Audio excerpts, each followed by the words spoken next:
Estão abertos os trabalhos. Bom dia a todos. Estamos aqui na Câmara Municipal, em audiência pública, para tratarmos do cumprimento das metas fiscais do terceiro quadrimestre de 2015. Estamos aqui com o secretário Pedro Galindo, Secretaria Municipal de Finanças, junto com o seu diretor Márcio Santiago, que vai expor as metas alcançadas nesse terceiro quadrimestre de 2015. Estamos aqui também com o vereador Gerson Sartori, vereador Márcio Cabeleireiro. Passo a palavra ao secretário e, posteriormente, ao diretor para fazer a exposição dos trabalhos. Bom dia, senhor presidente. Bom dia para os presentes. Vou passar direto para o Márcio, depois, se a gente tiver alguma consideração a fazer, estamos à disposição. Bom dia, presidente. Vamos lá, Ney. Pode passar.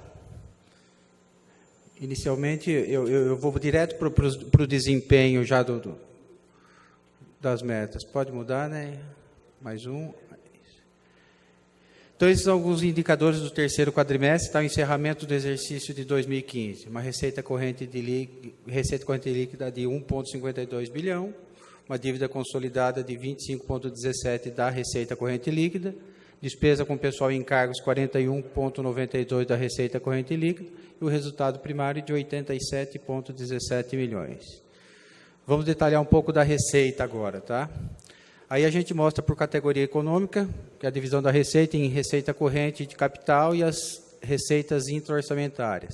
Então, a gente vê ali que um orçamento previsto de 1.860 realizou-se no exercício 1.627, ou seja, 87,47 da previsão de orçamento. Pode mudar? Aqui, graficamente, para a gente poder visualizar melhor, e a gente vê aqui que 95% da nossa arrecadação é de receita corrente. Pode mudar, né? Aqui a gente vai dar vamos dividir ela agora por fontes. Está dentro da receita corrente, nós temos aí a tributária, a contribuições, patrimonial, serviços, as transferências correntes, que é a principal receita do município, que tinha uma previsão de 1,75 bilhão, realizamos 1,12 bilhão, ou seja, 94% do previsto. Destacamos também a receita tributária lá, que é a receita própria do município, que ali tem IPTU e ISS, principalmente, uma meta de orçamento de 556 milhões, arrecadamos 513 milhões. Pode mudar, né? E aqui a capital também, que a gente desmembra ela em operações de crédito, alienação de bens, amortização de empréstimos, as transferências de capital. E embaixo as receitas intra-orçamentárias, que são as transferências da Prefeitura para o Instituto de Previdência. Pode mudar? Aqui, graficamente, também, lá naquela primeira, a gente vê 55% da nossa receita corrente são as transferências correntes, 28% as receitas tributárias. E aqui a de capital, 54% da nossa receita de capital é proveniente de transferência de capital. Pode mudar, né? Aqui é um comparativo de 2014 com 2015, do terceiro quadrimestre. Nós tínhamos uma meta de 1.539 para a receita corrente do terceiro quadrimestre de 2014, arrecadamos 457. E para 2015, de 1.641, arrecadamos 509. Teve uma variação positiva de 11% em receita corrente, a de capital teve uma queda de 9,5%, e no total do exercício, tivemos um crescimento de 3,87% nas receitas. Pode mudar. Aqui, graficamente, comparativo, ali no azulzinho é terceiro quadrimestre de 2014, o vermelhinho, terceiro quadrimestre de 2015. Pode mudar. Mais uma. Então, a gente vê que em 2014, nós realizamos no terceiro quadrimestre 29% das receitas correntes, 14,75% da de capital e 44,49% da intra. Em 2015, tivemos uma melhora na receita corrente, 31% da meta, 3,55% de capital e 10,58% na intra-orçamentária. Pode mudar. Aí são as principais receitas, são as 5 maiores receitas, tá? Que somadas ali uma meta de 1 bilhão e 87, realizamos no exercício 1 bilhão e 17, ou seja, 93,56% da meta dessas 5 maiores receitas do município. Pode mudar. Juntas, essas 5 maiores receitas perfazem 62% do total da nossa receita arrecadada. E ali ao lado a gente tem a evolução dessas principais, tá? ICMS, ISS, Fundeb, IPTU e IPVA. Todas elas apresentam um leve crescimento em 2015. Pode mudar. Agora vamos falar um pouquinho da despesa. Despesa por categoria econômica também, que a gente mostra a despesa corrente e de capital e mais as despesas interorçamentárias. Despesa, nós tínhamos um orçamento de 1 bilhão 860, também realizamos no exercício 1 bilhão 547, ou seja, 83,2% da previsão de orçamento. Pode mudar. Aqui, graficamente, também a meta, o azulzinho é a meta, o vermelho é o que foi realizado. E aqui, nesse outro quadro, a gente vê que 93% da nossa despesa são despesas correntes, que é a despesa de custeio e manutenção da máquina pública, vamos dizer assim. Pode mudar. Aqui a gente começa a desmembrar por fonte. Dentro das despesas correntes, nós temos pessoal e encargos, juros e encargos da dívida e outras despesas correntes. Aqui, destaque para a despesa de pessoal, que de uma meta de 728 do orçamento, realizamos 714 no exercício, ou seja, 97,96 do previsto. E outras despesas correntes de 763 milhões orçados, realizamos 700 milhões, ou seja, 91,73 do previsto. Pode mudar, né?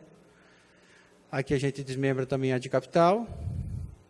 Destaque ali para a amortização da dívida, também que uma das maiores, e investimento, que a gente realizou 25% da previsão no orçamento. Pode mudar. Aqui, graficamente, também, a gente mostra ali que pessoal em encargos e outras despesas correntes estão empatados com 49% do total do orçamento, que é o maior gasto da Prefeitura. Pode mudar. Comparativo do terceiro quadrimestre de 2014 e 2015. A gente vê aqui no acumulado que a gente teve um decréscimo na despesa de 1,34%, ou seja, 2015 nós, no terceiro quadrimestre, gastamos menos do que 2014. Pode mudar, né? Aqui graficamente, o que foi gasto em azul é o terceiro quadrimestre de 2014 e o vermelho 2015. Pode mudar? Mais uma. Então, a gente vem em 2014 e realizamos 36,87% da despesa realizada no exercício. Nós fizemos no terceiro quadrimestre. Em 2015, esse número caiu para 33,63%. Pode mudar. As principais despesas são as 5 maiores funções das despesas: educação, saúde, urbanismo, previdência e administração. Tá? De uma previsão de 1 bilhão 484 no orçamento, realizamos 1 bilhão 287, ou seja, 86,74% da meta de orçamento. Está ali a educação, 83% do que estava previsto no orçamento, saúde com 98% do que estava previsto no orçamento, urbanismo 77%, previdência 91% e administração 77%. Pode mudar, né? Juntas, essas 5 funções comprometem 83% do orçamento do município. E aqui ao lado a gente mostra o comportamento da despesa nos últimos 3 anos, tá? Pode mudar. Receita versus despesa, esse é o resultado orçamentário. Nós tínhamos uma previsão, uma receita de 525 do terceiro quadrimestre de 2015, aqui na última, por uma despesa de 531. Então, nós tivemos uma evolução de 3,87 da receita e um decréscimo da despesa de 1,34. Pode mudar. Aqui é o resultado orçamentário. 2014 foi um ano bastante complicado. Nós tivemos um resultado negativo de 33% e houve uma melhora sensível, e esse resultado passou a ser de 6,5 milhões negativo. Pode mudar. Agora vamos falar um pouquinho dos limites. Limite de pessoal, 54% da receita corrente líquida, o prudencial, o legal de 54%, o prudencial de 51,3%, e o limite da dívida de 120% da receita corrente líquida. Pode mudar? Mais uma. Essa é a receita corrente líquida acumulada do município. Administração direta 1.600.000, a indireta 93. Aí você tem algumas deduções de receitas financeiras, Fundeb, dando um total da receita corrente líquida de 1.527. Pode mudar? A receita corrente líquida ela serve de base para aqueles indicadores do início da apresentação, tá? Nós tínhamos um resultado de receita corrente líquida de 2014 de 1.400.000, para 2015 saltou para 1.527. Despesa com pessoal de 614 em 2014, que representava 43,87, teve uma melhora, passando a 41,92. O nosso limite prudencial seria de 783 milhões e o limite legal de 824, ou seja, estamos abaixo do limite com despesa de pessoal. Pode mudar? Ali destacando só... Aqui é o comportamento do gasto com pessoal, de 2009 a 2015, teve uma pequena caída em 2015 por conta da melhora da receita corrente líquida também. A gente viu que aumentou a despesa com o pessoal, mas por conta da melhora da receita corrente líquida, o percentual acabou caindo um pouco. Pode mudar? Uma variação de menos 4,44%. Pode mudar? Aqui é o quadro de servidores. Tá, tínhamos 8.044 servidores em 2014 e em 2015 terminamos com 8.033 servidores, dos quais 88% são estatutários. E ali a evolução do quadro de 2010 a 2015. Variação de 0,48%, ou seja, 39 servidores de 2014 para 2015. Pode mudar? Limites com a dívida. Nossa receita corrente líquida de 1.527, uma dívida consolidada de 384, um comprometimento de 25,17, sendo que o limite poderia ser até 1.800.000. Aqui ao lado o comportamento da dívida, essa diferença de 2014 para 2015, um pouco é por conta da taxa de juros, que acaba elevando o saldo da dívida, e tem aquela parte do IPREJU também que acabou aumentando um pouco a dívida em 2015. Pode mudar, né? Uma variação de 11,58%. Aí, vamos dizer, a evolução do estoque da dívida, estava em 24,61, embora tenha aumentado em 40 milhões, aumentou de 24,61 para 25,17 da receita corrente líquida. Pode mudar, né? Uma variação de 2,29%. Resultados, vamos lá. Pode mudar. Resultado primário, receitas fiscais líquidas, uma meta de 1.659.000.000, realizamos 1.031.000.000. Pode mudar. As despesas fiscais líquidas, uma meta de 1.704.000.000, realizamos 1.450.000.000, então tivemos um resultado primário, uma sobra de receita de 87 milhões. Pode mudar. Mais uma. Embora seja positivo, teve uma queda em relação a 2014 de 31,28%. Pode mudar. Mais uma. Resultado nominal. Tínhamos uma dívida consolidada de 384 milhões, um ativo disponível, incluindo o IPREJU, de 1.209.000.000. Teríamos uma dívida consolidada de menos 814, um resultado nominal de 139 milhões. Pode mudar. Esse é o nosso ativo financeiro versus a nossa dívida. A nossa dívida está bem tranquila em relação à nossa disponibilidade de caixa. E aqui a gente mostra os restos a pagar, que são despesas que viraram de um exercício para o outro. Tínhamos em 2014 69,52, esse ano subiu para 88,23. Pode mudar. E a apresentação já está disponível no portal da transparência, quem quiser consultar. Obrigado, Márcio, pela explanação.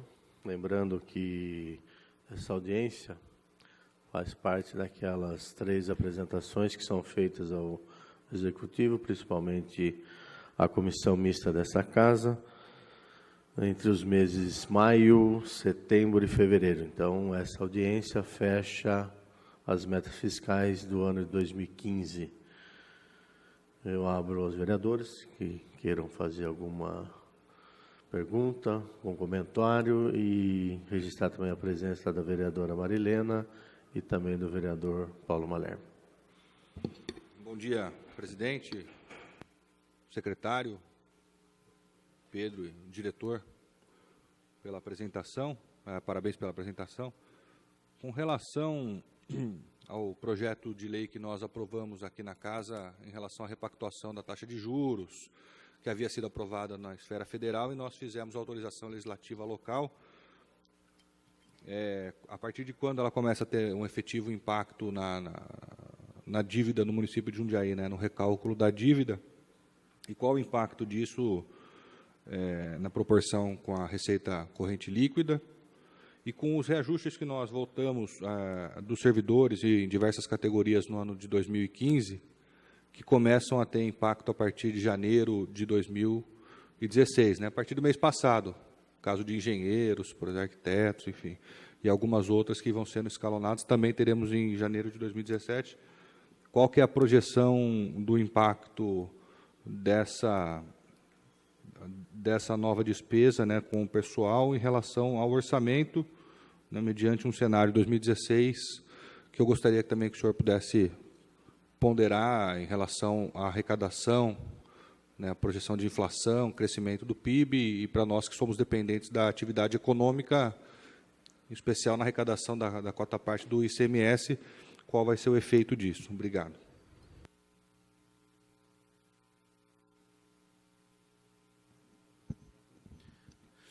Vamos lá, vereadores. Primeiro cenário. Eu já tive a oportunidade de, em outras audiências públicas recentes, dizer que, acho que desde o início do ano passado, eu dizia, nós estamos vivendo uma crise econômica mundial, e nós estamos vivendo, do ponto de vista do Brasil, além dos reflexos dessa crise econômica, uma crise política muito grave. Então, do ponto de vista da crise econômica mundial, o fato é que a China, por exemplo, ao reduzir seu crescimento de 12, ou da casa dos 12 para a casa dos 7% ao ano, pode parecer ainda muito em relação ao nosso crescimento de PIB, mas o fato é que isso derruba preço de barril de petróleo, preço de minério de ferro, preço de soja, que são os principais produtos de exportação do Brasil. Isso, por reflexo, derruba preço de ação da Petrobras, e aí eu não estou nem discutindo a crise política, provavelmente dita, eu estou ainda na esfera econômica, e isso é ruim, porque ao descapitalizar a Petrobras, quando a ação da Petrobras cai de valor, a empresa perde dinheiro, ela se descapitaliza. Portanto, perde capacidade de investimento. Isso vai gerando um ciclo vicioso no país que é muito difícil de reverter. Não é impossível, mas é muito difícil.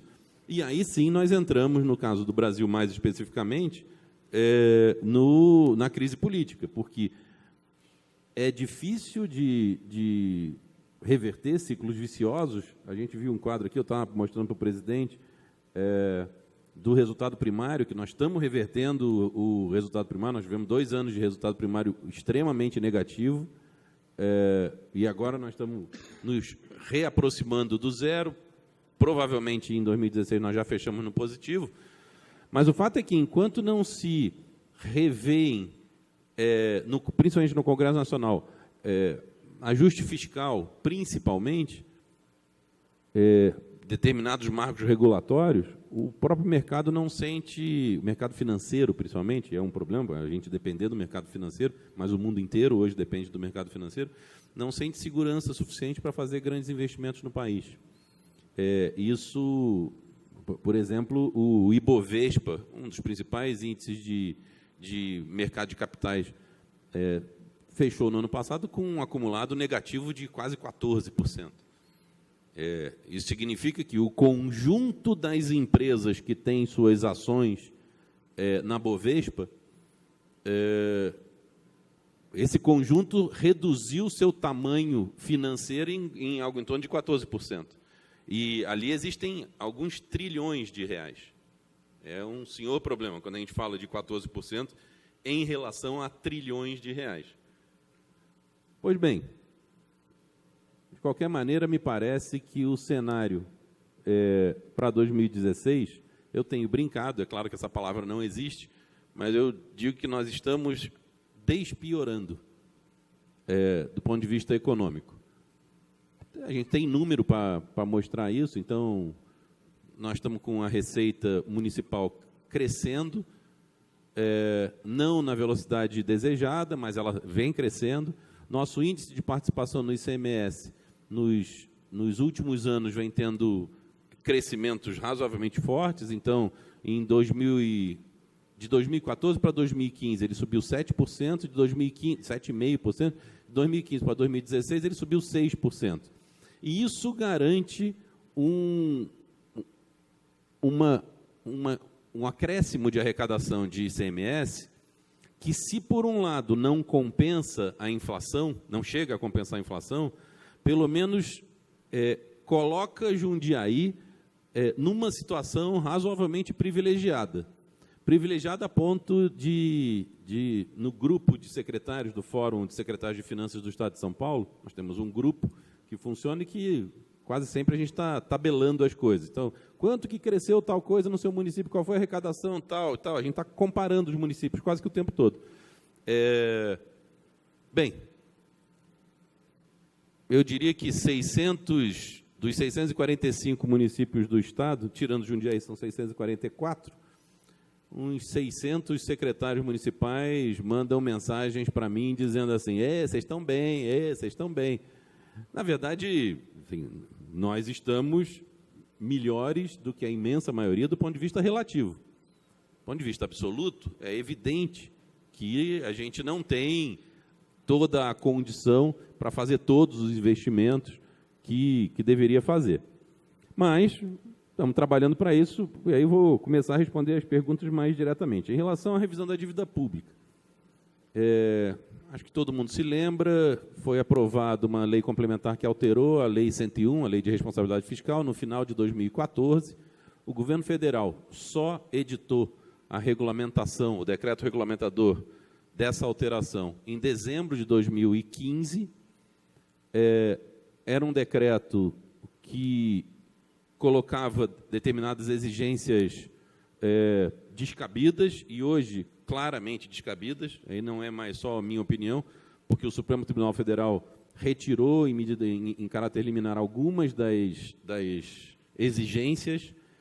Depois o próprio governo federal refez o decreto, porque a revisão da dívida pública não é uma nova operação de crédito.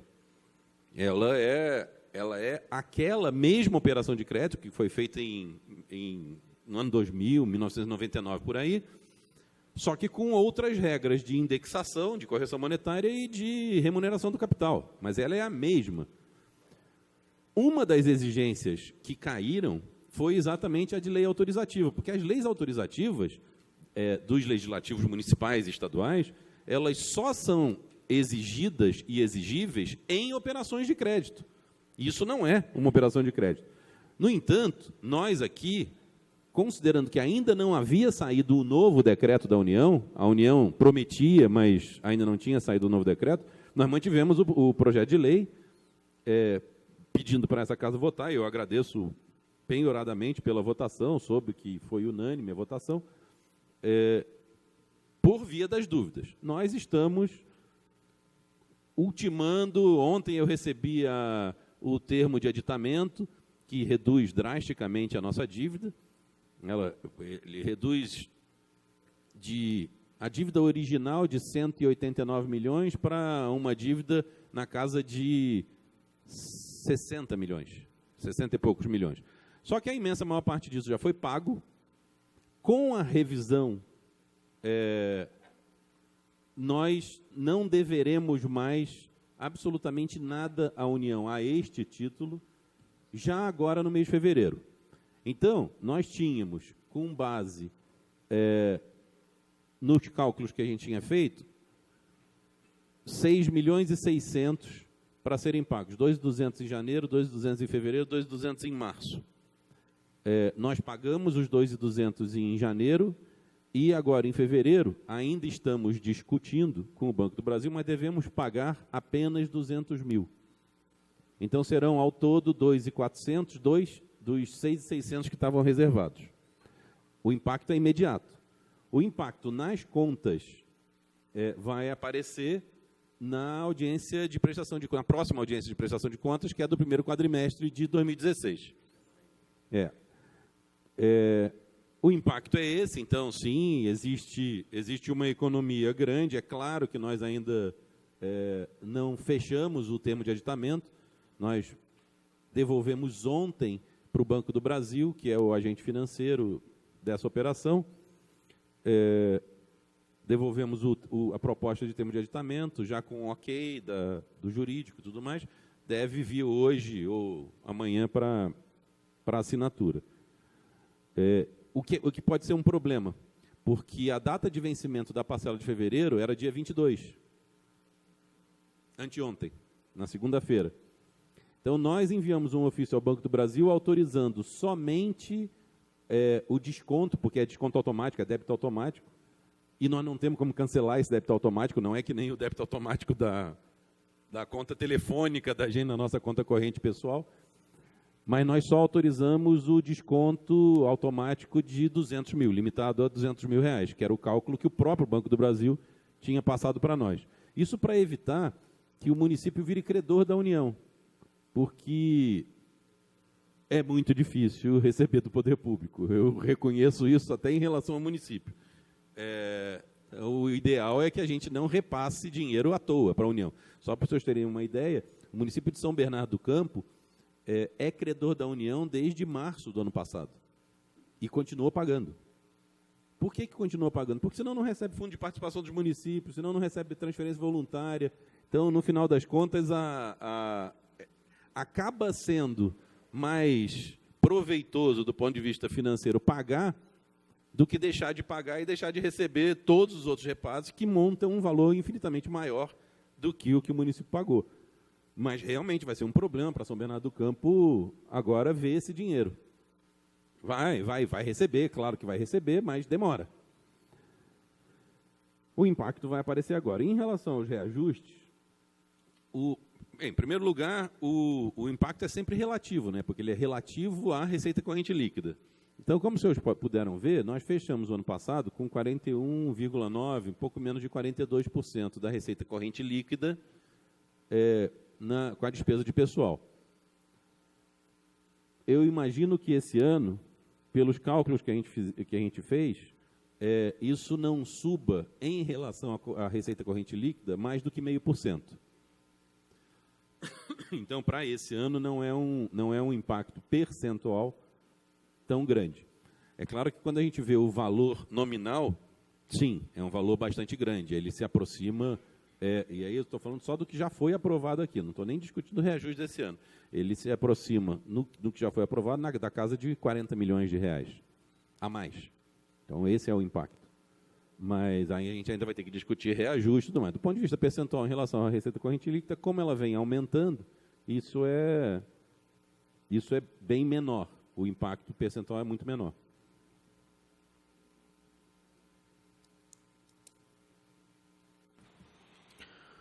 Vereadora Marilena, eu queria também registrar a presença do vereador Gustavo Martinelli.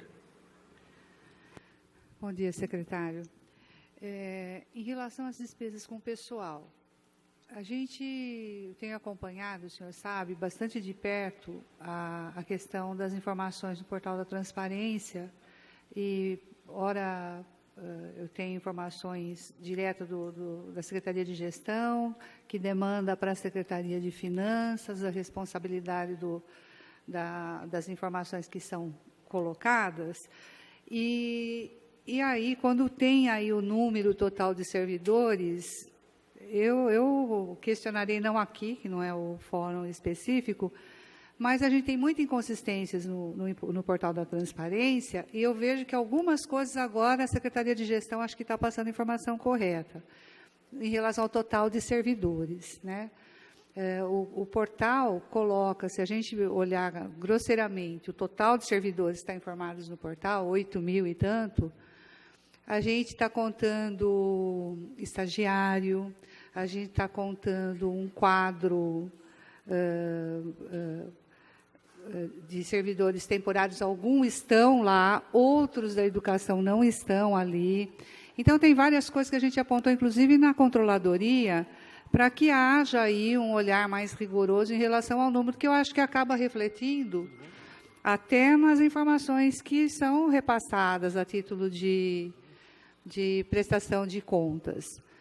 E, em relação, por exemplo, à proporção do número de comissionados no portal, dos servidores efetivos, que hoje ocupam cargos de direção, ou, né, têm um nível de assessoramento, no portal ele é contado como servidor efetivo apenas. Ele não aparece como, não tem destaque dele como assessor. Mesmo que apareça lá zerado, ele aparece como servidor, ele não está sendo remunerado como servidor, mas ele está contabilizado. Então, essa questão do número, como a gente está tratando de impacto, e a gente sabe a preocupação do Paulo, compartilho, que é os impactos de todas as demandas que tivemos aqui de categorias, nós vamos sentir agora, mesmo que tenha a receita aí, melhore um pouco esse impacto, ainda assim a gente tem carência de servidores efetivos em diversas áreas e o senhor sabe disso. Então, eu queria ver, assim, até pedir para manter esse processo que a gente começou lá dentro da prefeitura, num diálogo permanente, para que, de fato, as informações do portal, que são as que nós temos disponíveis, tanto os vereadores, a gente não fica chamando o secretário aqui para dar explicação pontualmente. Então, a gente preza para que tenha as informações. E, com relação aos servidores,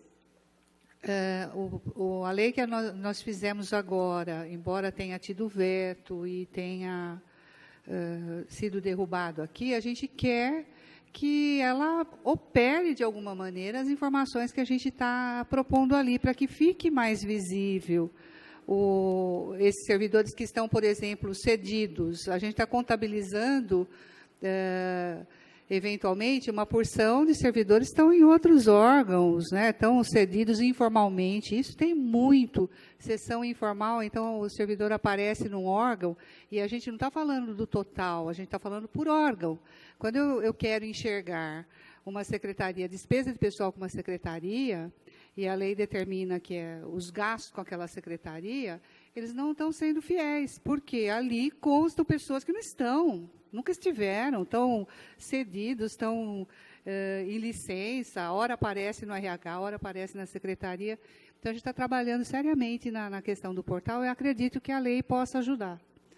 Então, eu gostaria de pedir aqui de público que fosse dada uma atenção, porque eu sei que tem um decreto ainda de 2005, 2006, que determina que exista uma comissão ligada à Secretaria de Finanças que faça a gestão das informações do portal, né? Em relação a pessoal, eu acho que é uma questão bastante séria, que nos preocupa, porque sabemos que de todos os investimentos que estão acontecendo, da necessidade que teremos de equipar com recursos humanos todos esses setores, e sabemos de alguns que estão em crise, aí, que não vai ter gente para colocar ali para trabalhar. Então, eu só queria fazer esse pedido, né, para que a gente olhe com mais atenção o portal da transparência como um instrumento claro, não dá para aguardar as informações publicizadas na imprensa oficial. Ali são informações dinâmicas, então elas têm que estar correspondendo à realidade, né, no máximo possível. Então, é essa a intenção que a gente tem, de acompanhar. Vereadora, eu agradeço penhoradamente, me solidarizo com Vossa Excelência e me solidarizo por ser vítima, como gestor público de área financeira, desse mesmo problema. Porque, bem, nós estamos revendo um monte de aspectos do portal da transparência. A Secretaria de Finanças, na verdade, ela não é gestora do conteúdo do portal. Ela é gestora do conteúdo do portal só no que diz respeito a questões como essa, né? Ao que ela produz de informação. Mas, em relação a questões como, por exemplo, pessoal, números e tudo mais, ela recebe o conteúdo e a única coisa que nós fazemos é colocar no portal da transparência, porque nós somos os gestores do espaço do portal. Mas, para nós também, para nós de finanças, é um problema a gente ter informação não fiel. Porque eu preciso dimensionar, sou eu que autorizo ou não, do ponto de vista financeiro e orçamentário, a contratação de mais funcionários. Para eu fazer uma gestão eficaz disso, eu sou obrigado a questionar se naquele determinado setor existe funcionário, aquele tipo de funcionário que está sendo pedido, de menos ou de mais. Então, assim, eu já identifiquei em algumas áreas o que, naturalmente, eu acho, e aí é só uma opinião particular, excesso de funcionários de um determinado setor. Funcionários administrativos no setor de faturamento. E isso aqui é só um exemplo hipotético. E uma deficiência de funcionários da área fim, daquela secretaria. Então, estou olhando para a senhora, estou me lembrando, assim, vamos falar da SEMAD, da Secretaria de Assistência, por exemplo. Assim, não é o caso, não foi o que aconteceu, mas seria mais ou menos como se tivesse muito funcionário administrativo e pouco funcionário de campo, educador social, assistente social, coisas desse tipo. Para mim, essas informações são absolutamente essenciais. Eu preciso saber não só, aí eu vou usar o exemplo da minha secretaria, agente de fiscalização de comércio. Eu preciso saber não só quantos agentes de fiscalização de comércio eu tenho, mas também quantos eu tenho lotados na minha secretaria, e dos que estão lotados na minha secretaria, quantos que estão efetivamente na fiscalização do comércio, quantos que atuam. Então, eu tenho que ter, só para um cargo, 3 informações. E isso aí todo mundo precisa ter. Cada gestor de secretaria tem que ter esse tipo de informação. E tem que ser fidedigna. Mas, com relação aos cedidos, é mais apavorante ainda. Eu não tenho conhecimento de cedidos informais, mas eu vou pedir depois. Mas mesmo os formais, para nós são um problema. Então, por exemplo, agora o município está firmando um convênio com a Junta Comercial do Estado de São Paulo, e o município tem que ceder 4 servidores para lá. E eles têm que ter formação superior nisso, naquilo, assim, no máximo 4, tem que ser efetivos e tem que ter formação em 4 áreas. Se eu não me engano, direito, administração, economia e contabilidade. Ou seja, o Estado está nos pedindo para retirar dos nossos quadros alguns dos nossos melhores servidores de área administrativa, para fazer serviço do Estado. Bem, isso sem falar em polícia, judiciário, bombeiro, o resto. Seja para o Estado, seja para a União. Então, Justiça Federal também pede, Justiça do Trabalho também pede. Isso daí, para a gente, é um problema que tem que ser discutido entre os entes federados. Mas é claro que eu preciso do número correto, porque eu preciso saber quanto isso custa. Para fazer a apropriação por centro de custos, eu preciso saber de verdade quanto que cada centro de custos gasta. Não só no que diz respeito a pessoal, mas também no que diz respeito a produtos. Então, assim, não existe sentido, por exemplo, em a Secretaria de Administração comprar produto de limpeza para toda a prefeitura, inclusive para a educação e para a saúde, e eu não apropriar a parte que vai para a educação e a parte que vai para a saúde nos 25% e nos 15%. E eu não estou dizendo que é para eu ficar nos 15%, para fazer uma conta mesquinha, mas para que nós possamos saber aqui quanto que se gasta em cada uma dessas funções, de verdade. para a gente saber, está gastando muito, está gastando pouco com saúde, com educação? Operacionalmente é mais prático, mas na conclusão, para você assimilar os gastos próprios da saúde, da assistência, você não consegue dimensionar se não tiver essa informação. Ou seja, eu estou andando no escuro. Só uma parte aí. Quando a gente fala dessa questão de estarem essas sessões informais, está muito complicado, porque a gente vê, por exemplo, tem uma demanda, o senhor citou a assistência social, então a gente sabe que tem uma exigência do próprio MDS com a ausência de profissionais de nível médio. Então, tem concurso aberto de orientador social. Eu vi recentemente na imprensa uma licença dada para um orientador. Eu vejo uma orientadora social no esporte, mas está na folha da assistência. E se a gente for lá brigar, olha, está faltando quadro, não, tem. Tem, porque não são vagas que podem ser ocupadas. Então, assim, isso tem que acertar, pelo menos nas áreas onde tem que existir um controle social mais efetivo, que são as áreas que têm essa exigência legal. Então, assim, eu estou preocupada. Então, com assim, o excesso de sessões, uma coisa que eu tenho questionado, tem muito guarda municipal que tem uma remuneração conquistada a duras penas para ter a sua valorização e que é demandado para órgãos públicos para função administrativa. Ele não está atuando como guarda, ele não usa nem farda. Ele vai lá para fazer atividade de escrevente. Então que a administração não precisa oferecer guarda, porque aí vira personalista. Eu quero aquela pessoa.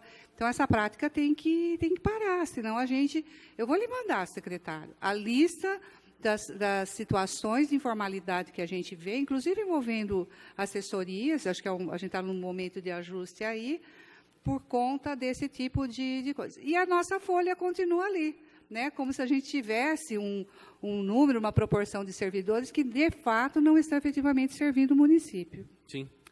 Eu agradeço, vereador. Eu também registrar a presença do vereador Tico. Mais algum vereador queira? Queria mais uma vez agradecer ao secretário, sua equipe que esteve aqui conosco, os funcionários da Câmara, o pessoal que nos acompanha. Essa audiência que teve como objetivo demonstrar e avaliar o cumprimento das metas fiscais do terceiro quadrimestre de 2015. Declarando encerrada essa audiência pública.